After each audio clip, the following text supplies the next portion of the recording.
Viewers, welcome to mummy's food Island. இன்றைக்கி நம்ம mutton சுக்கா எப்படி செய்கிறதுன்னு பார்க்க போகிறோம். வாங்க, இதுக்கு தேவையான பொருட்கள் என்னென்னு பார்த்துடலாம். அடுப்பில் ஒரு பாத்திரம் வச்சு அது சூடானதும் அதில் 3 டீஸ்பூன் மல்லி அதை போட்டுக்கலாம். அது கூட 2 டீஸ்பூன் மிளகு, 2 டீஸ்பூன் சீரகம், 1 டீஸ்பூன் சோம்பு, ஒரு 4 துண்டு பட்டை, பிரிஞ்சி இலை 1 அதை பொடியாக பிச்சு போட்டு அதையும் இது கூட சேர்த்துடலாம். இதை எல்லாத்தையும் நல்லா வறுத்து எடுத்துடலாம். இது கூட 4 காஞ்ச மிளகா சேர்த்துக்கலாம். இதெல்லாம் நல்லா வறுத்து எடுத்துடலாம். இப்போது இது ஓரளவுக்கு செவந்துடுச்சு, ரொம்ப செவக்கக்கூடாது, இதுதான் கரெக்டாக இருக்கும்.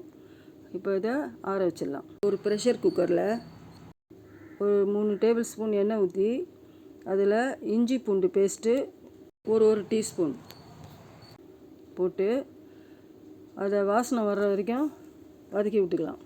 பிறகு கழுவி வச்சுருக்கிற அந்த மட்டனை இதில் போட்டுக்கலாம். நான் 1 கிலோ மட்டன் எடுத்திருக்கேன்.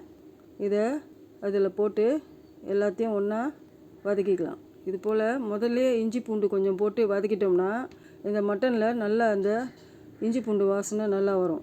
இந்த மட்டன் நல்லா கலர் மாறுற வரைக்கும் கிளறி விடுங்க.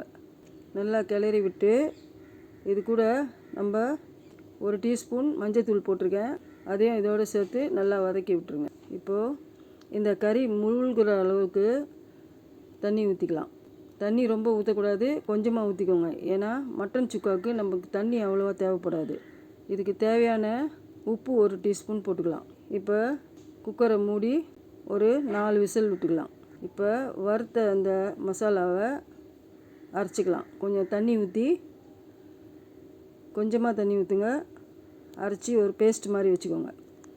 இப்போ இதுக்கு தேவையான பொருட்கள் என்னென்னு பார்த்துடலாம். ஒரு பிடி கொத்தமல்லி, ஒரு 4-5 காஞ்ச மிளகா, ஒரு 20 முந்திரி பருப்பு, ஒரு 1/4 கிலோ சின்ன வெங்காயம், ஒரு பிடி கருவேப்பிலை, ஒரு 2 டேபிள் ஸ்பூன் இஞ்சி பூண்டு பேஸ்ட்டு. இதுதான் இதுக்கு தேவையான பொருள். வேறு ஒரு பாத்திரத்தில் 2 டீஸ்பூன் நெய், இது கூட ஒரு 50 கிராம் எண்ணெய், நீங்கள் எந்த எண்ணெய் வேணாலும் யூஸ் பண்ணிக்கலாம். அதில் இந்த முந்திரி பருப்பை போட்டு நல்லா வறுத்துக்கலாம். அது ஓரளவுக்கு செவக்கட்டும். இப்போது இது கூடவே பொடி வெங்காயத்தை நான் நறுக்கி வச்சுருந்தேன், அதை இது கூட சேர்த்துக்கலாம். இது கூட கருவேப்பிலையும் சேர்த்துக்கலாம், அந்த 4-5 காஞ்ச மிளகாவையும் சேர்த்துக்கலாம். இது எல்லாத்தையுமே நல்லா வதக்கி விட்டுடலாம். இப்போ இது கூட 2 டேபிள் ஸ்பூன் இஞ்சி பூண்டு பேஸ்ட் சேர்த்துக்கலாம். இப்போ கறி ஏற்கனவே நம்ம வேக வச்சுருந்தோம், அந்த கறியை இது கூடவே போட்டு கலந்துக்கலாம். அரைச்சி வச்ச மசாலாவையும் அது கூடவே கலந்துக்கலாம். இப்போ எல்லாத்தையும் போட்டு ஒரு 15 நிமிஷம் மூடி வச்சுட்டு திறந்து பாருங்கள். இப்போ தண்ணி நல்லா குறைஞ்சிருக்கும். அது கூட இப்போ உப்பு போட்டுக்கலாம்.